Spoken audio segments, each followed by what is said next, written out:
Which document offers the strongest proof that a seller is conveying marketable title to a buyer? A. Chain of title. B. Deed. C. Title abstract. D. Title insurance policy. Correct answer, D. Title insurance policy. A title insurance policy offers the strongest proof that the seller is conveying marketable title to the buyer. A title insurance policy is issued after a thorough title search and indicates that the insurer is willing to insure the title. This makes it the best evidence that the title is considered marketable at the time of transfer. Let's see why the other options are incorrect. Chain of title shows prior ownership history but does not guarantee marketable title. Deed transfers ownership but does not ensure the title is free of defects.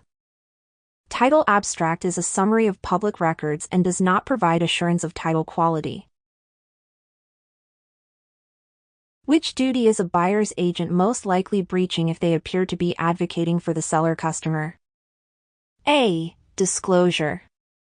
B. Loyalty. C. Obedience. D. Reasonable care.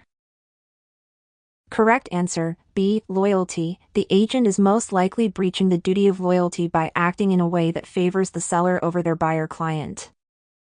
The duty of loyalty requires the agent to prioritize the client's interests above all others. Appearing to support the seller compromises this duty. Let's see why the other options are incorrect. Disclosure. This involves sharing material information with the client, not advocacy for the other party. Obedience. This requires following lawful instructions from the client. Favoritism toward the seller is not necessarily disobedience. Reasonable care. This concerns competence and diligence, which is separate from the loyalty issue. Frederick is reviewing a purchase contract and notices a clause stating that the buyer may cancel the contract within 3 days after signing if they find a defect during the inspection. What type of clause is this? A. Contingency clause. B. Escape clause. C. Due diligence clause. D. Warranty clause. Correct answer, A. Contingency clause. This is a contingency clause because it allows the buyer to back out of the contract if a specific condition, finding a defect during inspection, occurs. Contingencies make contract obligations conditional on certain events. Let's see why the other options are incorrect. B. Escape clause. This sounds similar, but an escape clause usually refers to a seller or buyer being able to exit a contract under broader or predefined circumstances, not tied to a specific conditional event like inspection results. C. Due diligence clause. Due diligence refers to the period or process of investigating a property. The clause itself doesn't create a conditional right to cancel, it's more about the investigation period. D. Warranty clause. This guarantees certain property conditions, but it doesn't allow the buyer to cancel the contract based on findings. It merely provides recourse for repairs or compensation. Which clause allows a lender to demand immediate repayment of the entire loan balance if the property is sold or transferred without the lender's consent? A. Acceleration clause. B. Alienation clause. C. Escalation clause. D. Prepayment penalty clause. Correct answer, B. Alienation clause. The alienation clause allows the lender to require full repayment when ownership of the property is transferred without lender approval. The alienation clause, also called a due on sale clause, protects the lender by preventing unauthorized transfers of the property. If the borrower sells or transfers the property without consent, the lender may demand immediate payment of the remaining loan balance. Let's see why the other options are incorrect. A. Acceleration clause triggered by borrower default, such as missed payments, not by a transfer of ownership. C. Escalation clause used in purchase offers to automatically increase a buyer's offer price. It does not apply to mortgages. D. Prepayment penalty clause imposes a fee for early payoff but does not allow the lender to call the loan due because of a sale or transfer. Frederick enters into a purchase contract that includes a time is of the essence clause. Frederick fails to meet a contingency deadline stated in the contract but performs shortly afterward. What is the most likely legal effect? A. The contract automatically remains enforceable because minor delays are allowed. B. The other party may treat the contract as breached due to the missed deadline. C. The delay converts the contract into an implied agreement. D. The clause only applies if both parties agree in writing after the deadline. Correct answer, B. The other party may treat the contract as breached due to the missed deadline.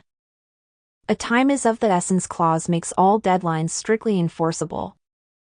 Missing a deadline, even slightly, gives the non-breaching party the right to declare a breach. Let's see why the other options are incorrect. A. The contract automatically remains enforceable because minor delays are allowed is incorrect because time is of the essence clauses eliminate flexibility for delays. C. The delay converts the contract into an implied agreement is incorrect because the original written contract remains controlling.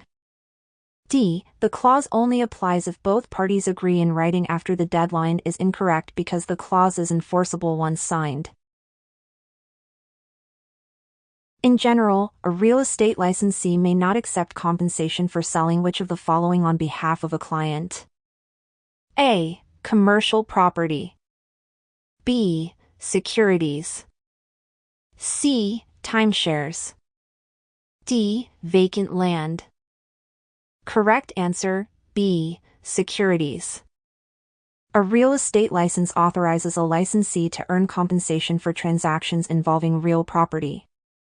Securities fall under securities law and require a separate license, so a real estate licensee may not accept compensation for selling them. Let's see why the other options are incorrect. A. Commercial property. This is real property, and selling it for compensation is permitted under a real estate license. C. Timeshares. Timeshares are generally considered an interest in real property, allowing licensed real estate professionals to sell them. D. Vacant land. Vacant land is real property, and licensees may lawfully accept compensation for selling it. Which form does an independent contractor typically receive at year-end to report total earnings from a company? A. W-4. B. 1099 MISC. C. W-2. D. 1040 ICA. Correct answer, B. 1099 MISC. An independent contractor receives a 1099 MISC, or 1099 NEC, to report income earned from a company since no payroll taxes were withheld. Let's see why the other options are incorrect. A. W-4. This form is completed by employees to indicate tax withholding preferences. Independent contractors do not use this form to report income. C. W-2. Only employees receive a W-2 to report wages. Independent contractors are not employees. D. 1040 ICA. This is not a valid IRS form for reporting income. Only the 1099 MISC properly reports an independent contractor's earnings for tax purposes. Which statement best describes how an independent contractor real estate licensee is compensated? A. Cannot be charged for office space or supplies provided by the broker. B. Earns commission based on the results of his or her work efforts. C. Is subject to strict direction or control by the broker. D. Is paid for the number of hours worked. Correct answer, B. Earns commission based on the results of his or her work efforts. An independent contractor real estate licensee is typically compensated based on performance, most commonly through commissions earned from completed transactions rather than time worked. Let's see why the other options are incorrect. A. Independent contractors may be charged desk fees or for office space and supplies.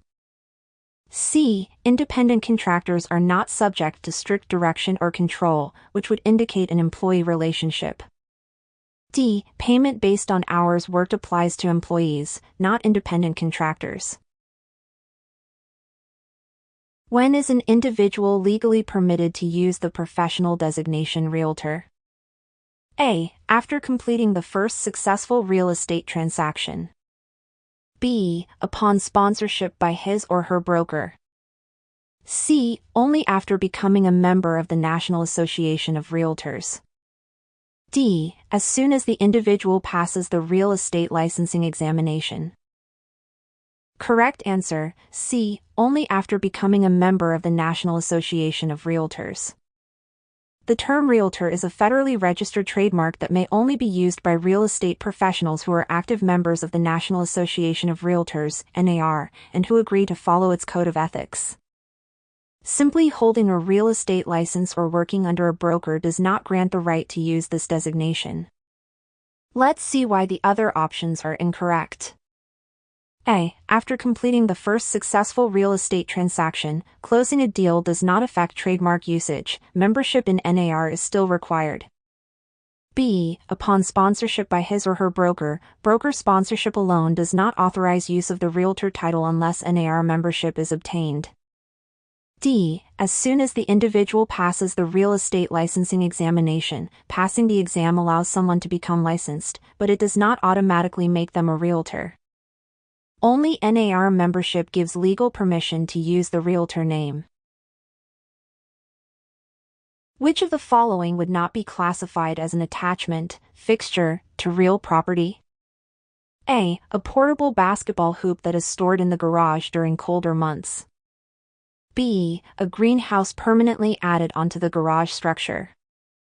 C. A built-in lily pond that is part of a landscaped Japanese garden. D. Living rose bushes planted in the ground near the back entrance. Correct answer, A. A portable basketball hoop that is stored in the garage during colder months. Attachments, also known as fixtures, are items that are permanently affixed to the land or structures and are intended to remain with the property. A basketball hoop that is portable and routinely removed does not meet the permanence or intent required to be considered a fixture, making it personal property. Let's see why the other options are incorrect. B. A greenhouse permanently added onto the garage structure. Because it is physically attached and intended to be permanent, it qualifies as a fixture. C. A built-in lily pond that is part of a landscaped Japanese garden. The pond is integrated into the land and cannot be removed without damage, making it an attachment. D. Living rose bushes planted in the ground near the back entrance. Plants rooted in the soil are considered part of the real property until they are cut or removed. This distinction is important when determining what conveys with the property at the time of sale.